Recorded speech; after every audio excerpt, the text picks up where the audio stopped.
بسم اللہ الرحمن الرحیم۔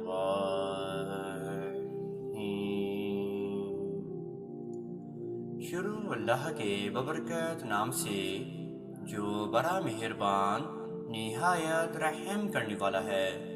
میں گواہی دیتا ہوں کہ رب العالمین کے سوا کوئی بھی عبادت کے لائق نہیں، اور محمد صلی اللہ علیہ وآلہ وسلم اللہ کے بندے اور آخری رسول ہیں۔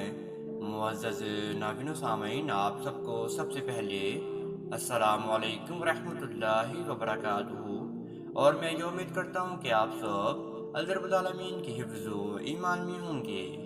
میرے پیارے معزز ناظرین و سامعین اور میرے پیارے بہن اور میرے پیارے بھائیوں، مجھے مایوس ہونے والے انسان پر تعجب ہوتا ہے جبکہ اس کے پاس اللہ رب العالمین کا پڑھنے کا بہت زیادہ ہی کلام ہے۔ ایک نام ہے اللہ رب العالمین کا جس کو پڑھنے سے اللہ رب العالمین اپنے بندوں پر شفا جو ہے زیادہ کر دیتا ہے، اور اللہ رب العالمین کی غیبانہ طور پر اپنے بندوں پر جو ہے مدد آنا شروع ہو جاتی ہے۔ وہ نام ہے استغفر اللہ۔ استغفر اللہ کی کثرت کرنے سے آپ کی جو بھی پریشانی ہے وہ ختم ہونا شروع ہو جاتی ہے، اور آپ کی ہر دعا قبول منظور ہونا بھی شروع ہو جاتی ہے۔ آج کا یہ وظیفہ استغفر اللہ کے اوپر ہی مبنی ہے، اور آج کا یہ وظیفہ آپ نے محرم الحرام کی چوتھی تاریخ کو اور پانچویں تاریخ کو آپ نے ادا کرنا ہے۔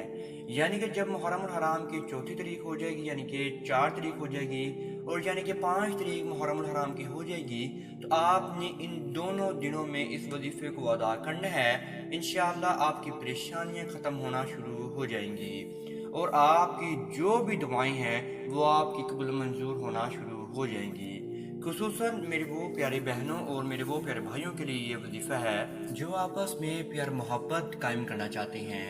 یعنی کہ اگر وہ میاں بیوی ہیں اور ان کے بیچ میں لڑائی جھگڑے بھی ہوتے ہیں، فسادات بھی ہوتے ہیں، عزت بھی نہیں ہے، اتفاق بھی نہیں ہے، اگر میری پیاری بہن چاہتی ہے کہ اس کے شوہر کے بیچ میں پیار محبت پیدا ہو جائے، عزت پیدا ہو جائے اور اتفاق پیدا ہو جائے، لڑائی جھگڑے ختم ہو جائے، تو میری پیاری بہن بھی اس وظیفے کو ادا کر سکتی ہے محرم الحرام کی 4 تاریخ کو اور 5 تاریخ کو۔ اگر میرے پیارا بھائی چاہتا ہے کہ آپ کا جو گھر ہے وہ ٹوٹنے سے بچ جائے، آپ کی بیوی آپ کے ساتھ پیار محبت کرے، آپ کی عزت کرے، آپ کے ساتھ اتفاق کرے اور آپ کا کہنا بھی مانے، تو آپ دونوں میں سے کوئی بھی اس وظیفے کو ایک جنا ادا کر سکتا ہے۔ انشاءاللہ پھر آپ دونوں کو ہی فائدہ حاصل ہونا شروع ہو جائے گا۔ اگر آپ کا رشتہ ٹوٹنے والا ہے تو وہ آپ کا رشتہ بھی بچ جائے گا، اور آپ دونوں کے بیچ میں پیار محبت اور عزت بھی قائم ہونے شروع ہو جائے گی۔ آئیے اب آپ کو وظیفے کی جانب لے کر چلتے ہیں، لیکن وظیفہ بتانے سے پہلے آپ سب ناظرین سے ایک چھوٹی سی گزارش کرنا چاہتے ہیں۔ اگر آپ ہمارے چینل کامیاب وظائف دنیا پر نہیں آئے ہیں تو آپ سب سے پہلے چینل کو سبسکرائب کر دیجئے اور بیل کے آئیکن کو دبا دیجئے، کیونکہ آنے والی ہر ویڈیو کا نوٹیفیکیشن آپ سب میرے پیارے ناظرین اور میرے پیارے بہن اور میرے پیارے بھائیوں کو بر وقت ملتا رہے۔ معزز ناظرین، حضور اکرم صلی اللہ علیہ وآلہ وسلم نے ارشاد فرمایا کہ فرض نماز کے بعد اللہ رب العالمین کو جو نماز پسند ہے وہ رات کی نماز پسند ہے۔ یعنی کہ اللہ رب العالمین کے پیارے محبوب حضرت محمد صلی اللہ علیہ وآلہ وسلم نے ارشاد فرمایا کہ نماز تہجد، آپ نے یہ وظیفہ نماز تہجد میں ادا کرنا ہے، اور جس طرح میں آپ کو بتانے والا ہوں آپ نے اسی طرح سے وظیفے کو ادا کرنا ہے۔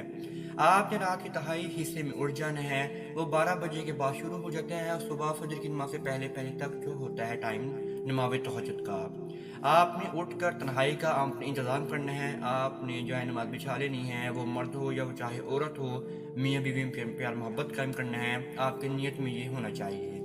آپ نے پھر سب سے پہلے وضو کرنا ہے، وضو کرنے کے بعد آپ نے نماز تہجد کے نوافل ادا کرنے ہیں۔ آپ جتنے بھی نوافل ادا کرنا چاہتے ہیں وہ آپ کی مرضی کے اوپر ہے۔ آپ رب العالمین کے سامنے پھر روئیں، گر گرائیں، نماز میں ہی روئیں، گر گرائیں۔ آپ 2 پڑھنا چاہتے ہیں 2 پڑھ لیں، 4 پڑھنا چاہتے ہیں 4 پڑھ لیں، 6 پڑھنا چاہتے ہیں 6 پڑھ لیں، 8 پڑھنا چاہتے ہیں 8 پڑھ لیں۔ آپ کی مرضی کے اوپر ہے کہ آپ نماز تہجد کی جو نماز ہے وہ آپ کتنی پڑھنا چاہتی ہیں۔ جب آپ نے نماز تہجد کی نماز پڑھ لی اور آپ نے پھر اپنی جگہ سے اٹھ کر ایک گلاس پانی کو لے کر آنا ہے، اور آپ نے پھر اپنے سامنے لے کر رکھ لینا ہے، اور پھر آپ نے اپنی نیت کو باندھنا ہے کہ آپ اس وظیفے کو کیوں ادا کرنا چاہتے ہیں۔ اگر میری پھر بہن ہے تو شوہر کا تصور رکھے، اگر شوہر ہے تو اپنی بیوی کا تصور رکھے، اور ذہن و گمان میں یہ باندھے کہ ہم دونوں کے بیچ میں پیار محبت پیدا ہو جائے، لڑائی جھگڑے پیدا نہ ہوں، اور ہمارے بیچ میں اتفاق بھی ہو جائے اور ہمارے بیچ میں عزت بھی قائم ہو جائے۔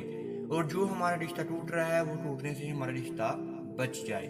جب آپ نے اپنے ذہن و مان کو باندھ لیا تو پھر آپ نے سب سے پہلے 11 مرتبہ درود ابراہیمی کا ورد کرنا ہے۔ 11 مرتبہ درود ابراہیمی کا ورد کرنے کے بعد آپ نے 111 مرتبہ استغفر اللہ پڑھنا ہے، صرف اور صرف استغفر اللہ استغفر اللہ استغفر اللہ۔ استغفر اللہ کو پڑھنے سے یہ ہوگا کہ آپ دونوں کے بیچ میں جو بھی شیطانی چیزیں ہوں گی وہ ختم ہونا شروع ہو جائیں گی، پیار محبت قائم ہونا شروع ہو جائے گا۔ اور کوشش کیجیے گا کہ آپ اپنے جو رشتہ ہے اس کو بچا لیں۔ کوشش کرنے سے کچھ ہوگا، دعا مانگنے سے ہی سب کچھ نہیں ہوگا۔ کوشش آپ ساتھ ساتھ کریں گے تو آپ کا جو گھر ہے وہ ٹوٹنے سے بچ جائے گا اور میاں بیوی میں پیار محبت بھی قائم ہونا شروع ہو جائیں گی۔ جب آپ نے 111 مرتبہ درود ابراہیمی کے بعد آپ نے استغفر اللہ پڑھ لیا 111 مرتبہ، تو پھر آپ نے 11 مرتبہ دوبارہ آپ نے آخر میں آپ نے درود ابراہیمی کا ورد کر لینا ہے۔ پھر جو آپ کے سامنے ایک عدد پانی کا گلاس پڑا ہوگا، اس پانی کے اوپر آپ میری پیر بہن نے یا میرے پیر بھائی نے 3 مرتبہ فمک مار کے آدھا گلاس خود پی لینا ہے اور آدھا گلاس آپ اپنے شوہر کو پلا دینا ہے۔ یا بیوی ادا کر رہی ہے یا شوہر کو پلائیں، شوہر ادا کر رہا ہے تو آدھا گلاس بیوی کو پلائے۔ اگر ممکن نہیں ہے پلانا تو آپ سارے کے سارے گلاس اس جگہ پر بیٹھے بیٹھے خود ہی پی جائیں۔ پھر آپ نے رب العالمین کے سامنے دعا کے لیے ہاتھ کو اٹھا لینا ہے۔ آپ نے سب سے پہلے حضور پاک صلی اللہ علیہ وآلہ وسلم کی ذات اقدس سے دعا کو شروع کرنا ہے، اور پھر آپ نے بیچ بیچ میں رب العالمین کی حمد و ثنا بھی بیان فرمانی ہے، اور بیچ میں آپ جو ہے رب العالمین کے سامنے روئیں، اپنے معاملات کو بھی جو ہے آپ رب العالمین کے سامنے بیان فرماتے جائیں۔ انشاءاللہ رب العالمین آپ کی دعاؤں کو لازمی سن لیں گی اور آپ کی دعا قبول منظور بھی ہونا شروع ہو جائیں گی۔ اگر آپ ایسے کی وظائف حاصل کرنا چاہتے ہیں تو آپ کامیاب وظائف دنیا کو لازمی سبسکرائب کر سکتے ہیں۔ اب تک اتنا ہی، اللہ نگہباں۔